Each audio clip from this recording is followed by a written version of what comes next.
Welcome to the Delingpod with me, James Delingpole. And I know I always say I'm really excited about this week's special guest, but I am actually really excited.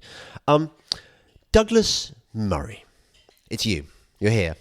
It is I. And you know, you're in the rare category of people who've been 3 times on the pod. Very, very few people. Is that right? Yeah. And people and people are going to be thinking, wow, he's got Douglas again. That's really good.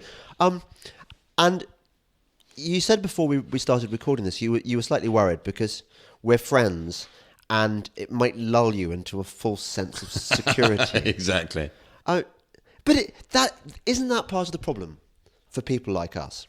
That always we're innocent wildebeest, happily on the savannah, and we just want to be with, just live like wildebeest do.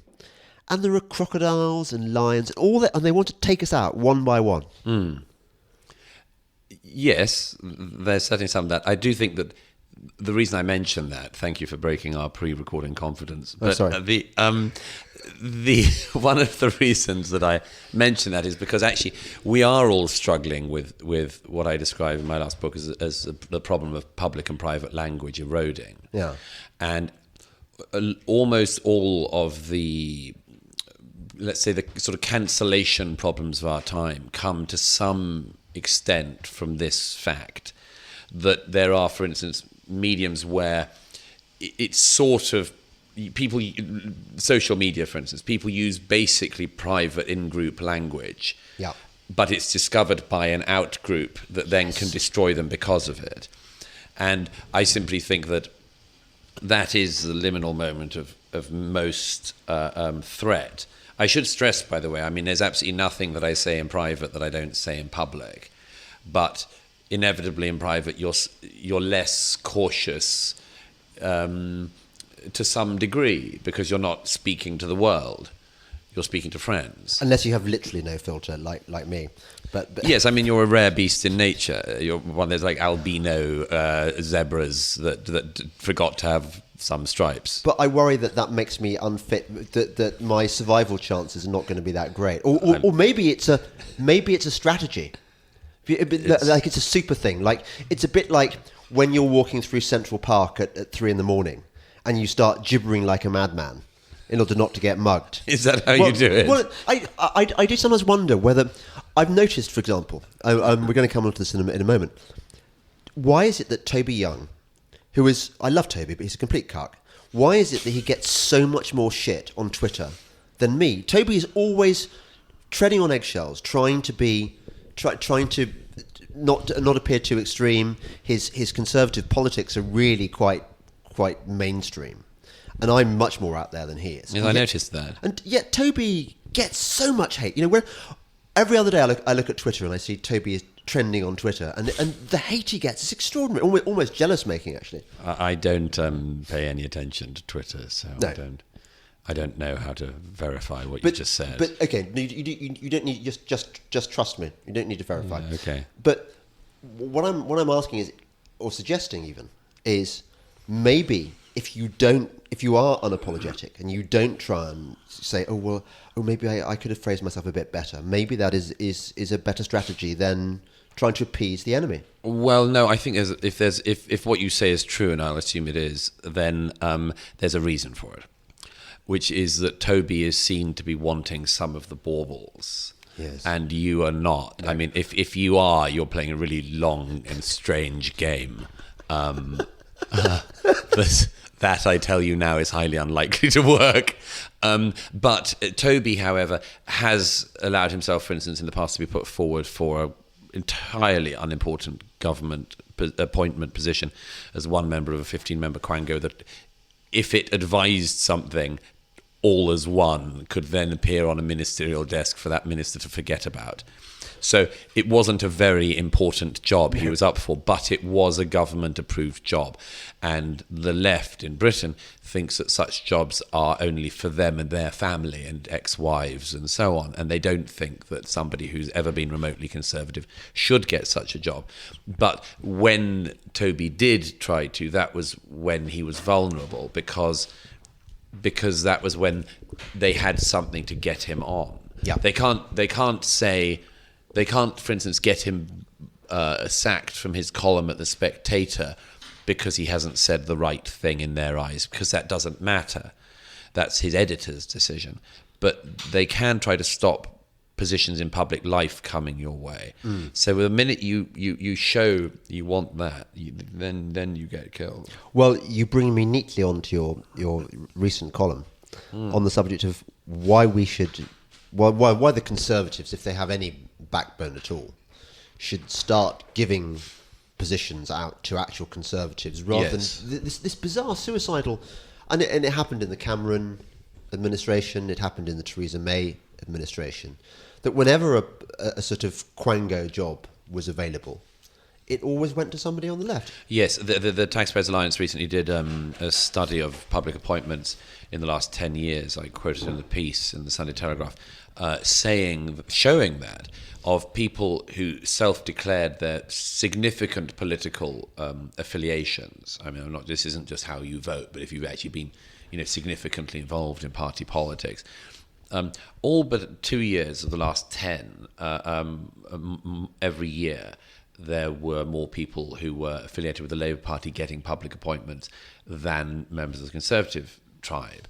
And this is very telling, and by the way, is just a demonstration in numbers of what we all sensed anecdotally, which was that it was extremely hard to identify cases where people who were conservative, not even party conservative, just conservative-minded people, were getting any positions in public life. The two I point to, the one that's pointed to most is William Shawcross at the Charity Commission. William Shawcross, by the way, is not a Conservative Party member or has ever been a campaigning Conservative. He just happens to be a small C Conservative. And apart from that, the only job that anyone can point to was Roger Scruton being appointed as an unpaid advisor on the Building Beautiful Commission, and everyone knows how that went. So there are several things. One is an inability to put forward Conservative figures for these. A second is a vulnerability to the left's mob tactics to try to take people out. And a third, by the way, is that when you ask Conservative MPs and others about why this situation has happened for the last 10 years, they tend to say things like, well, it's very hard to get people to put themselves forward. And they don't connect the dots. Things like what happened to Roger Scruton, and indeed, I would argue, the parliamentary process of questioning of Shawcross before getting the Charity Commission job approved, is such incredibly abusive and offensive treatment that it's not surprising that people wouldn't put themselves forward for it. Yeah. And so I think that one of the things the Conservatives should do, well, I think there are two things they should do that I advocate.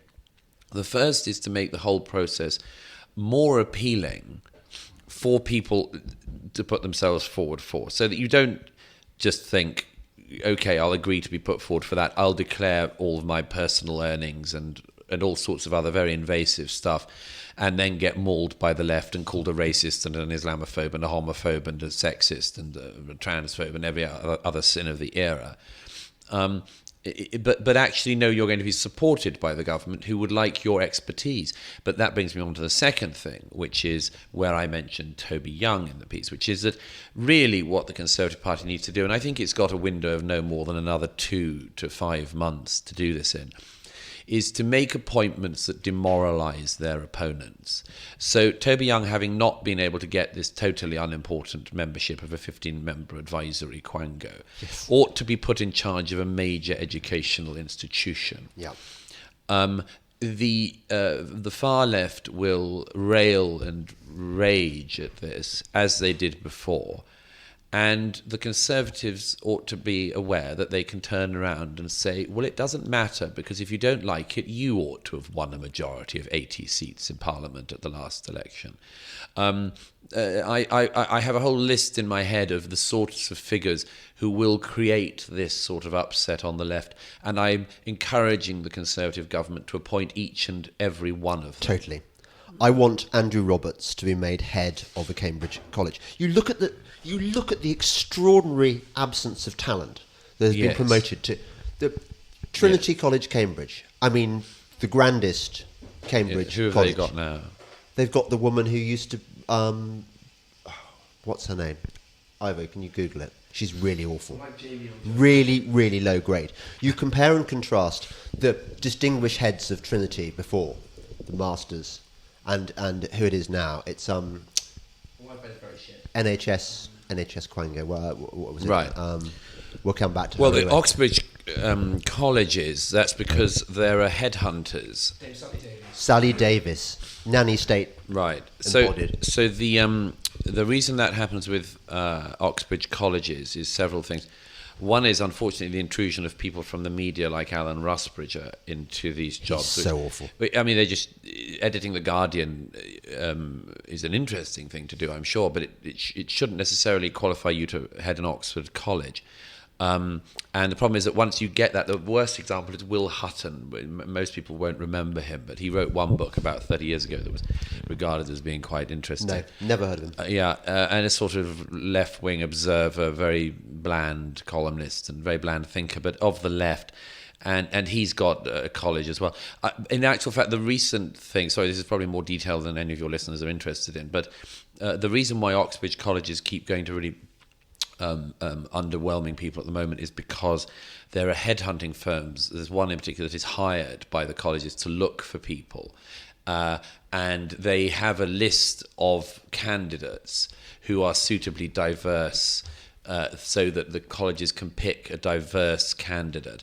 I was informed a little while ago that quite a close personal enemy of mine called Saeed Awazi, who was a failed MP.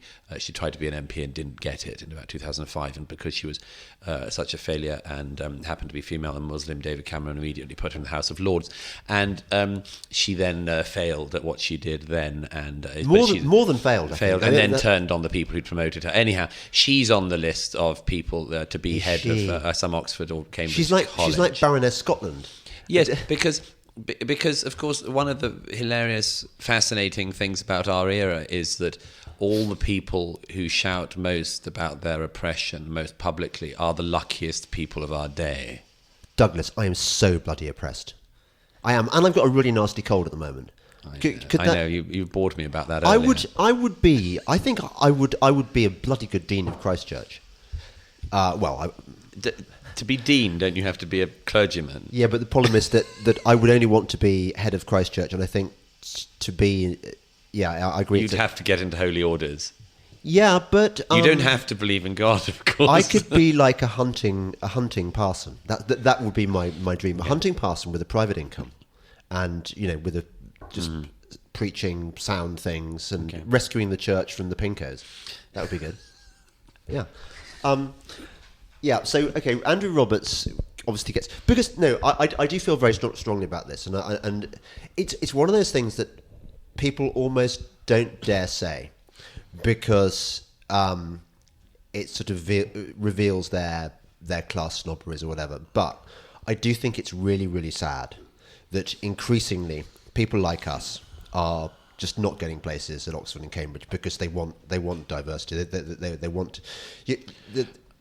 I'm not. None of this stuff bothers me. No, well, it does bother me, and it bothers me greatly. And I do think there ought to be one or two sound colleges in Oxford and Cambridge that where you get kind of Brideshead Revisited types. Well, I mean, are you a ruthless meritocrat then? One of the things I think becomes clearer to you with age, as you know better than me, is that you discover one by one that the institutions you imagine to be one thing are not that thing. Yes. And they are something else. And that happens across the media, across education, with extraordinary consistency. Even sort of places, if you're not an economist or involved in finance in any way, you sort of assume that certain financial institutions must be sort of solid and they are so not. And then you discover they're run by the same children who run everything. Yeah. And I just accept that. And I want it to be turned around, but I don't think it'll be turned around by anything other than, as I hint at this column, that the placing of... I actually don't just mean right-wing people or conservative people. I'm not that hung up on that. I would like to see the promotion of heroic people. That is, people who have held fast against the prevailing winds of the era and have demonstrated in their own lives how an adult ought to behave in an era run by children. That's totally you and me. We would get... It's not for me to say. Well, it is for me to say. I'm telling you now, Douglas, that we'd be bloody good at whatever Quango... I'd quite like to run something like, I don't know, National... Actually, do you know what I'd love? I'd like the National Trust. National Trust would be good. Because that has been royally screwed up. I mean, I would do so much sacking. There would be no end of sacking. Yes. All I would keep would be the nice ladies in twin sets and the sort of who work in the gift shop. Elderly gentlemen who sort of volunteer guides and stuff. They're nice. Yes. But all the people in charge of sustainability, all the people they've had a succession of Fiona Reynolds, Helen Gosh, awful. God, we're getting specific. Yeah, go on. But do you know where Helen Gosh ended up? No. Running an Oxbridge College. Of course. But I sense that you're much more phlegmatic about this kind of thing than I am. I mean, it really gets my goat the way that everything, as you say, institutions are not what they're supposed to be. I find it, I mean, maybe I'm past the stage of grief and I'm on to hilarity. Right. But, I mean, I find it with something like the National Trust just to be hilarious. Because, yes, you would assume that this body was for, you know, nice middle-class people who want to go and see a grand house at the weekend and enjoy one of the most wonderful things of their country's heritage. And then you discover that actually the National Trust is mainly about celebrating being gay or something, and you can't quite work out how they do that. But I mean, I find it funny because you get things like when the National Trust did do that a little while ago, they said that, of course, basically everything is being translated into the new language and ethics of the era. Yeah. And I love it because it's like watching children discovering things. They're so ignorant. They did a thing at Sissinghurst, the home of Harold Nicholson and Rita Sackville-West, and the National Trust couldn't believe their luck that these were two LGBT people, as if prior to that no one had known that Harold Nicholson liked the boys and that Vita liked the girls. And that they had a slightly... I mean, this was old news in the 1960s or whatever it was, when their son wrote Portrait of a Marriage about his gay parents' gay marriage. Oh. And yet in the 2010s, the National Trust discovers it and translates it into a new era where it's the main reason to visit Sissinghurst is because the previous owners were gay.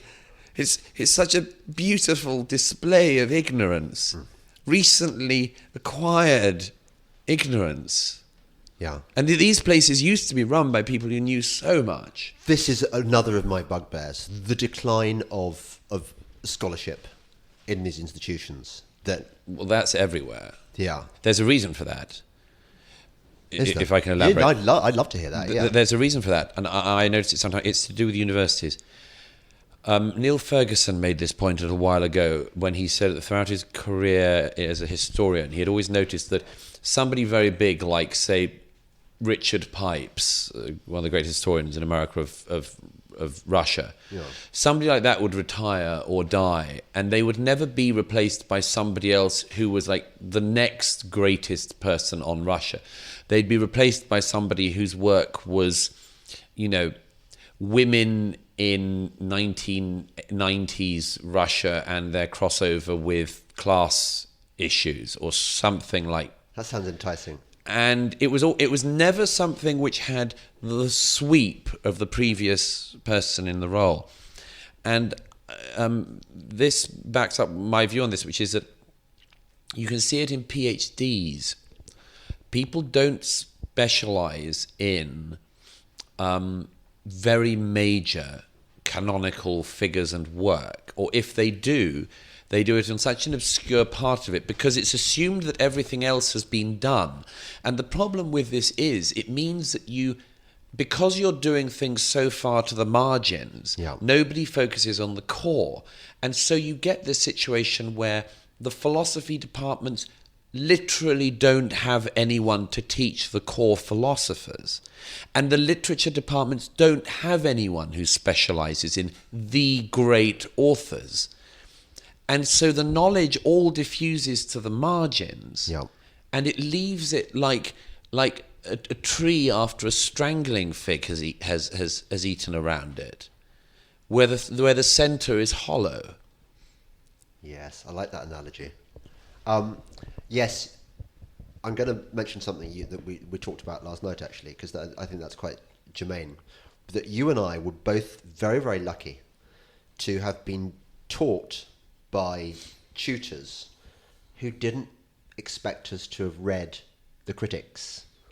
We read the texts. And you made the very good point that actually, say you're doing an English degree, how much time do you have to read the actual texts? Yeah, and you discover, by the way, I mean, we both specialised in the non-discipline, really, of literature. Let's face it. And look where we ended up. Yeah, it's not a happy story. It's not a happy story. But it is it can be a discipline of a kind. But you discover that you think that this only happens in your discipline, then you discover as you go along that this has happened in all the others as well, including, in my experience, more and more friends in recent years who are in the sciences and things. You discover that similar trends have happened there. Yes. However, yes, you mentioned this. Well, there's something very interesting underneath this, isn't there? Which is the question of what the age should be doing. I've sometimes speculated that if this era were to be given a name, a good era, I mean the last, say, half a century, a good name for the era would be the era of deconstruction, where everything gets pulled apart as part of a game, so that the deconstruction in literature, for instance, I mean, there's been nothing that the humanities haven't wanted to deconstruct in recent years apart from themselves and their own salaries and income. They remain remarkably intact. But everything else, the game is, let's pull apart what we have in front of us. And actually, there is a very straightforward analogy which all parents know, which is that children do this, because children do deconstruct things in the erroneous belief that they are going to then be able to put them back together, and they can't. And if you don't have enough people around with the knowledge to reconstruct, you're in a real mess. And that's one of the things we're in at the moment. There are not enough people who know how to construct. And I mean this across a whole range of disciplines. To construct, for instance, an idea of what we are meant to be doing on this earth is a very, very long project. It can be pulled apart with enormous swiftness and, I would say, some ease. But it cannot be reversed with the same swiftness.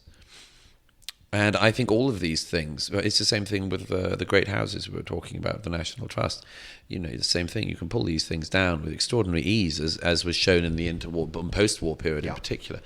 Constructing them is the work of really of generations. Yeah. Interesting what you say about science. Probably you hear this all the time as well, that people are always saying, we should only teach STEM subjects. They're the only things worth teaching. But actually, I think that the rot has set in science as much as it has in the arts. And are you familiar with the concept of post-normal science? Go on. Postmodernism has hit science as it has the arts. Somebody called Jerry Ravitz wrote this paper about post-normal science, and it was essentially an argument for ignoring the scientific method, and that science ought to have a political agenda as well. Yes, this has been creeping into maths as well. This has it. Yeah. How does that work? Well, I mean, it doesn't. Yeah. But how would? What's your question? I'm just wondering how you do make maths. How you make it anything other than about maths? Well, I mean, we're all familiar by now with the extremities of idiocy that occur on American campuses in particular. But that stuff does actually have a spilling out effect that we all now know about as well. And one of the things that's most interesting in that is the very racist and incredibly unhelpful idea that concepts like truth and indeed facts are basically white Western that's right. Yes. racism. And this has happened, actually, I chart in my latest book, which we ought to mention at some point, The Madness of Crowds. I think you should. Gender, Race and Identity, available if you can find any shops that still sell books. And I mention in there cases, quite a lot of cases of people making exactly this assertion. But the facts are basically a white thing. And there was a case only very recently, by the way, of this in the more popular realm. I know we're bouncing around a little here, but on the British media recently, when there was a debate about the very boring debate about Meghan Markle and Prince Harry, Never heard of them. The Sussexes, I should say, the people previously known as the Sussexes. That when there was this very facile debate about them and the claim by some people that the reason why anyone had ever been critical of Meghan Markle was because they were racist. Yeah. A couple of black commentators in the UK making this assertion on television were asked for examples of the racism that was said to have been expressed in such a strong way that the Sussexes had to flee the UK. And the interviewers got the response back, this is part of the whole problem, this demand for examples. Right. You wanting facts is yet more evidence of your racism. Right. Only a racist would demand examples. And so this stuff is now, it has flooded quite wide. Since digression is my mode, I was watching this Netflix series Messiah. Have you seen it? No, I haven't seen that one. It's not worth seeing. And there's a scene right at the beginning where there's this kind of overworked female, obviously feisty but with problems, CIA operative, and she's a fan of Sam Huntington's Clash of Civilization. So you know that she's evil. She's going to go through a transformative process where she realizes that things are not as simple as she thought they were in her right wing. Yes, because Samuel Huntington's work is notoriously simple, as anyone who's read it will definitely know. So I was quite interesting seeing it introduced, and you just knew it being Netflix, which is not as bad as the BBC, but it's pretty bad. You just knew that this woman was going to have an awakening at some point. Anyway, there's a scene where she is interviewing a potential recruit, and they discuss, do you think there is such a thing as objective truth? And the other guy that she's interviewing says that he doesn't believe truth is a grey area, and it depends on points of view and stuff. And he doesn't get the job. And you just know that later on she's going to discover the error of her ways that truth is a subjective thing, and it's. And I just thought this attitude creeping into popular culture, this idea that truth is just a matter of opinion. By the way, that trend you mention, just to digress from your digression, love that. The trend you mention of this in the movies is always in that one direction. The water only goes in that one direction. Mark Stein pointed this out some years ago in a beautiful piece about, for instance, take a film like, is it Meet the Parents? What's that one? With Robert De Niro playing the sort of CIA... Meet the Parents. Yeah. He's a sort of rigorous career CIA guy, and the parents of the guy are this sort of hippie, Dustin Hoffman, don't flush the loo or wash your hair, sort of, California couple. You know that what is going to happen is not that the California couple get a bit more order into their lives and realize the importance, apart from anything else possibly in your nation's security, of rigor and discipline, but rather that the former CIA guy has to become like relaxed and smoke a joint and become an easier person. Everything. By the way, I mean, that all happened such a long time ago that there aren't enough targets to assail in the sort of buttoned up, rigorous De Niro character-like place. So they have to present, people who are not all that buttoned up as the enemy. Anyhow, I digress from the digression, but I can't remember now where the trail was that we digressed from. I can't either. But I think, look, the general theme is that we're the decline of Western civilization, which is ongoing, and I'm not so pessimistic about that as you are. Why? There have been times when I have been. I'm not anymore. Really? Mm-hmm. That is the most shocking thing I think I've ever heard you say. Mm. I have more optimism about this now than at any previous stage. Is that because you met my little boy? No, it is not. Although meeting intelligent young people is always a pleasure. Yeah. No, I'll tell you why it is. It's because it's possible we might be at a moment of turnaround. Oh my God. Oh. And I think there are lots of reasons for that. Oh, yeah. But one is what I think of as something like the second wave of tech. In the first wave of tech, everyone becomes stupider. We spend our time watching too many cat videos. Don't knock cat videos, Douglas. They're great. It's this that's the problem. You epitomise it just there. No, look, the first wave, everyone watches cat videos. Well, the expectation of the first wave is that everyone will be jumping around the not new knowledge, like children running around libraries saying, I can't believe all these books I can access, which we all know is what happens. Yeah. And the expectation was great. And actually the first wave of the internet, we spent watching cat videos. There's a fascinating thing happening now. Maybe it's because I spend so much time in different countries.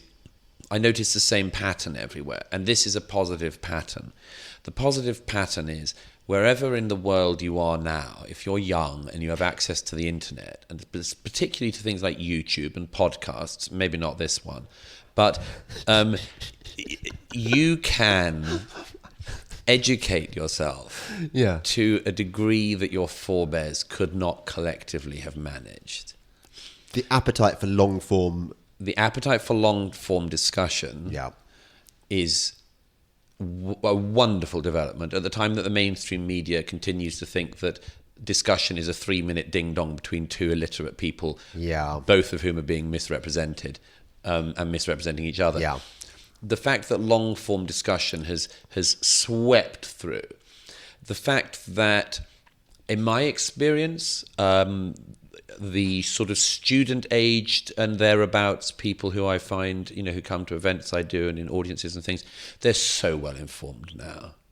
They're not idiots. Yeah. They know so much, and they know what they should know.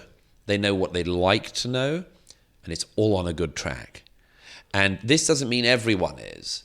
No, and it's quite a self-selecting audience, the people that come to your talks. Well, in some ways, yes, but they also happen to be the best people. They're smart, they're curious, they're attractive. They're attractive people. I mean, personalities as well. They're beautiful people, lovers. My point, they're interested in things, and they've realised that that's a way to succeed as well as to have a good life. It's not to be this. I mean, who wants to join this retributive, know nothing, presume you know everything, nasty, puritanical cult that has dominated the certainly that has led the stampeding of recent years? Who wants to actually be part of that? Nobody sensible or ambitious wants to be part of that. So I'm very optimistic about that, and I think, as I say, that the opportunity now to access knowledge is just astonishing, and people are realizing this. Yeah, I'm heartened by that. You made me think as you were saying that. We've got to come on briefly before we move on to the Starbucks. Briefly to our differing views about how to handle the old media like the BBC. I think that the BBC is utterly toxic, and I do not want to have anything to do with the fuckers. And the reason I don't is precisely because of this. Their whole model for political debate is A, massively skewed towards the left, B, skewed towards getting gotcha moments, Yes. and C, skewed towards this two people with completely opposing views just shouting at one another and not coming to any form of agreement or saying anything interesting. And actually, the other problem, of course, and the reason I can't bear watching any questions or question time, is that politicians, particularly, just say things that are going to earn them, come up with parties that are going to get them claps from the audience. So Yeah. in every respect, the BBC is wrong, and of course the other one is it's like the scorpion ferrying you across the scorpion on the frog's back across the river. The BBC will always fuck you over.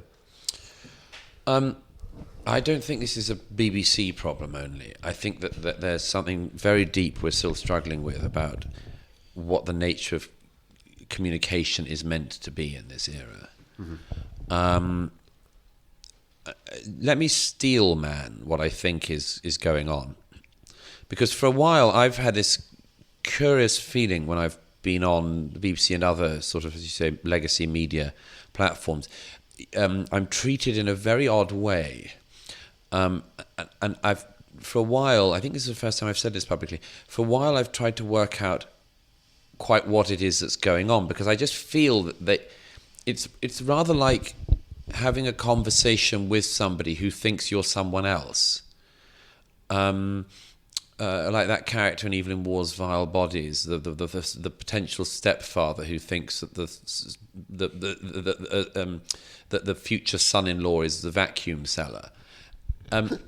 I go on, and I know fairly well who I am and what I've done and written and said, and I discover that I'm treated as some other person, or some slightly similar person, but only in places, like a little bit of me magnified out into something else.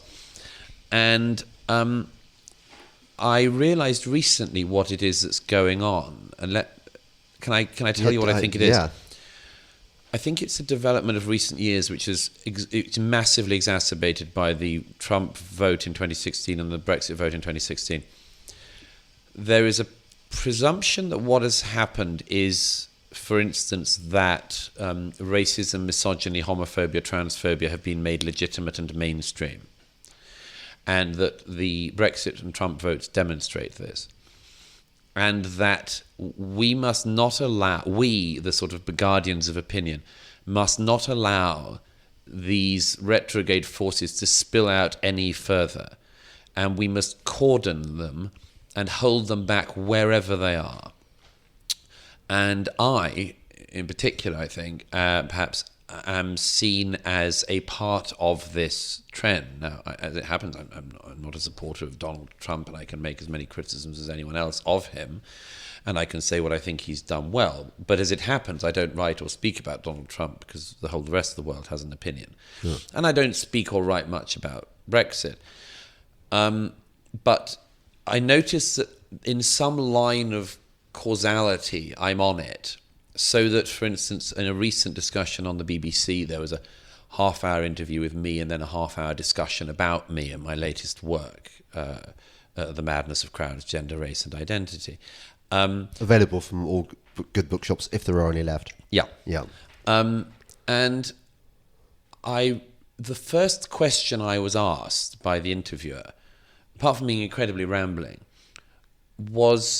included a reference. He said, one of the words I use in The Madness of Crowds, a search term showed, maybe it's even madness or derangement or something, is a word that Donald Trump has used. I thought, well, he probably has. He probably has, and it's quite hard not to use words that other people speaking the language also use. But he said, well, Donald Trump's used this word, and this is the same thing as what Viktor Orban does. And I thought, hang on, I don't write about Donald Trump or Viktor Orban in this book. And what's going on? What is going on is the interviewer, with BBC sort of view, thinks he, Douglas, is part of this whole continuum, And we just, at the very least, he mustn't progress any further in the course of this interview. We mustn't allow him to gain any ground. We must keep him at best, at worst, we can keep him exactly where he is with his ideas. The best we can hope for is that we destroy his ideas, because to have done so will have been also to destroy, to some degree, Viktor Orban, Donald Trump, and Brexit. And when I realised that this is their view, I realised why they treat me and others so strangely. And all I can say is, but that's not what I'm doing. It's not a fair estimation of my work or my thought. And I simply think it's sad. I haven't given up on them totally as you have, but I do think, if I may say so, I think this insight is quite interesting. No. Finally, I mean, we could go on forever, but actually, we've got to go and look at a church, which is quite important. Oh yeah, and you promised to. We should stress that we're staying at your country seat. Yeah, yes, as opposed to my New York seat or my London seat or my Starbucks. I was watching. I imagine you're a fan too. The only program left that I can watch on terrestrial television. I mean, my son would say University Challenge, but actually no. Oh, Only Connect, maybe. So I can just about tolerate quiz shows, but even University Challenge has been infected by. You don't feel life just draining away whilst you watch quiz shows. Anyhow, that's a diversion. But you were saying the main. Who Dares Wins.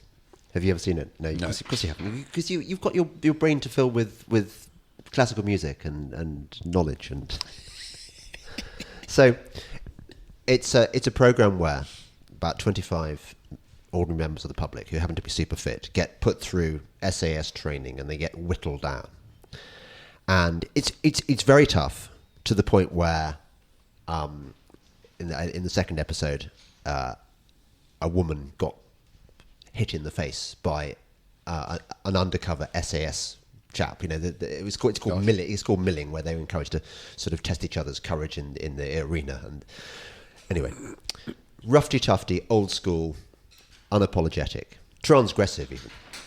And then I looked at the adverts, and there was a Starbucks advert, and the Starbucks advert was about a girl who, back in the day, would have been called Gamine.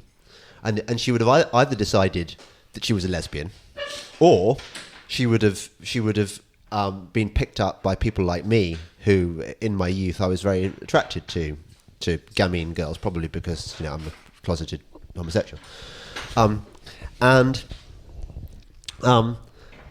it was about the transition from of Jemima. So Jemima is looking in the mirror and looks at her short hair, and I was thinking, you look great, Jemima.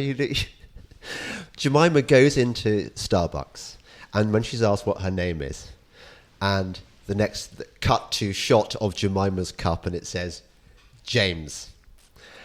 And I'm thinking, how many people who go to Starbucks are going to be encouraged, or how many sort of Starbucks waverers are going to think, well, I was going to be drinking Costa, but now I've seen that Starbucks is promoting transgenderism. I'm going to go for them. And you've got a piece about this. Yes, I'm so pleased, by the way. If we were on a commercial channel, as opposed to one that earns you no money, I wouldn't be able to even name this chain, would I? But Starbucks, right? It's true, you can't. One of the great problems I find in my life is that I can't be sufficiently defamatory about things on the mainstream channels. Starbucks is one thing it's meant to do right, which is to make coffee, and it can't do that. Bloody can't. So I don't like that. I don't like anything about it. I don't like the counter of inedible products, croissants that look like rock cakes, and so on. It's a great failure that such a dreadful chain should perch in every high street and every street in every town in the world. However, that's not my point. I already had an instinctive, vitriolic loathing of Starbucks. In the last week, this has been taken to a new height, and my prejudice against the chain has now been ramped up to category 10 Forced 10. Excellent. Because they have those fake chalkboards that are meant to look like what you're doing is actually having overpriced, undrinkable coffee at a local place run by local people with a charming sort of local chalkboard thing. And these now at the Starbucks in the UK, at any rate, say they've got a new inedible product called a mermaid cookie, and there's a drawing of it. And by the way, I also have an incredible prejudice against any adult who wants to eat a cookie. There's something so incredibly childlike about this that I think that everybody who orders a cookie whilst being an adult should to some extent be just taken aside and then away. But anyhow, the mermaid cookie is on sale, and Starbucks, of course, because it's such an entirely altruistic chain of bad coffee making, says that it will give 50 pence from the sale of every one of these tooth rotters to the charity Mermaids. And I mention this because actually this is the crossover of one of the ugliest bits of capitalism with one of the most sinister things in our era. And Mermaids is a British charity that is actually quite notorious. It should be far more interrogated than it is. It claims to be supportive of young people who don't know what gender they are, and to help advocate for transgender youth. And every single thing about this should be more interrogated than it is. The lobbying of, for instance, the lobbying for young people who claim not to know what gender they are. And I'm very, readers of my books will know this, but I'm very skeptical about this whole thing. I think we're allowing something utterly mad to go on with the adults giving up. And this idea that because you're feeling a little bit, a little bit like a girl, feeling like a bit feminine today, and now I'm feeling a bit masculine. Oh, I don't know what sex I am. Oh, it's so confusing. I don't accept all of this. And to put it the other way around, I retain the offer I give in the column of a week's supply of actually edible croissant from any of Starbucks' competitors to anyone who can actually define for me what anything like non-binary actually means. We're being forced to say terms that haven't been defined. And anyhow, but to get me back on track of this, the Mermaids thing is, I think, an incredibly sinister organisation. I don't accept that there's any such thing as transgender youth or transgender children. And I think that the adults have left the room on this, and that it is not for a major multinational like Starbucks to jump on board with something that has been so little thought about ethically and practically. And I just mentioned in passing also, there's a 13-year-old girl in Oxfordshire who's taking Oxford County Council to court for judicial review because of their advice, which includes that people who identify as the opposite sex to the sex they are should be allowed in schools to use changing rooms and lavatories and indeed to sleep in the dormitories of the opposite sex if they feel that day, as it were, that they are of the opposite sex. I'm not against anyone because of their sex life or whatever they want to do. I'm enormously open-minded on all of that. I don't know. I'm against people who have really good sex lives. I'm strongly against them. Well, I'm sorry that you feel that way. I genuinely, whatever people want to do, I'm fine with. That does not extend to telling confused and possibly unhappy children that their lives can be solved by going through incredibly difficult hormonal therapies, including puberty blockers, and then at some later stage being made into an approximation of the body of the opposite sex.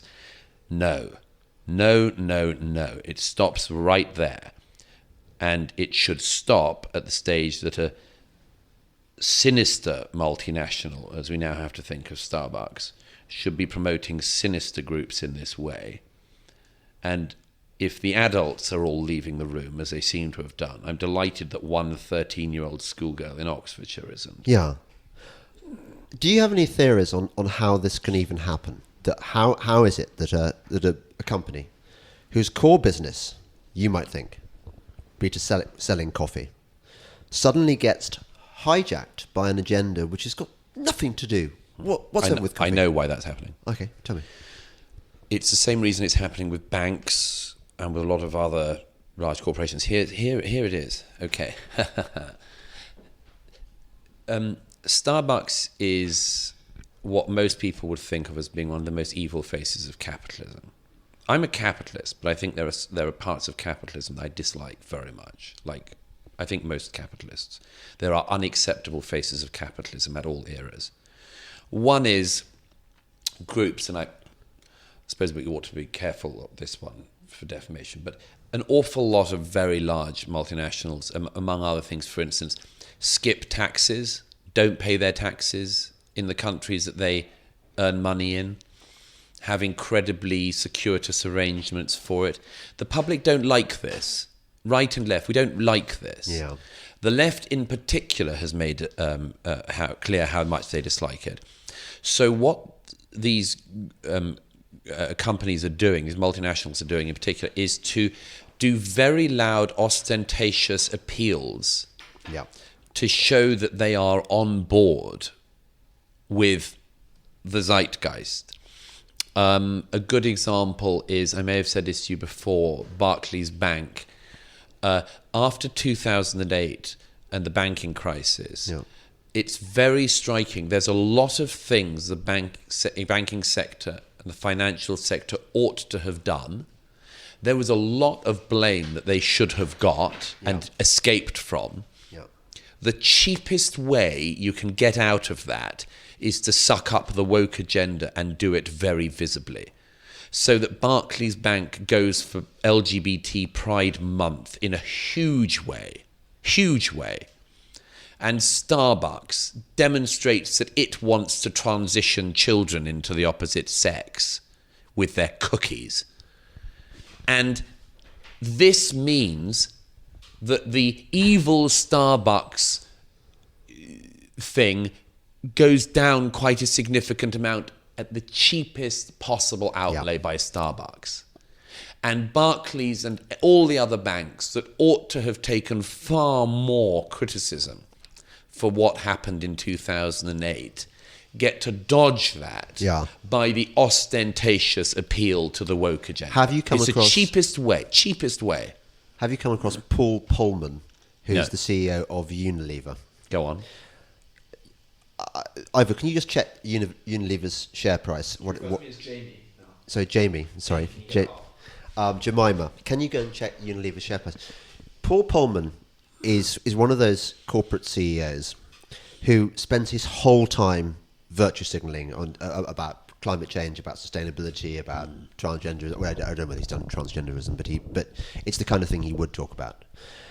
Unilever, you would think its core business is selling, well, a range of products, but I don't think, a bit like General Electric, I think that their share price did nothing for a long period, and again I think it got taken over by woke. So you're a CEO, you're being paid stupid amounts of money, you're doing absolutely bugger all in terms of generating shareholder value, creating value, but you can get a seat at the table by virtue signaling.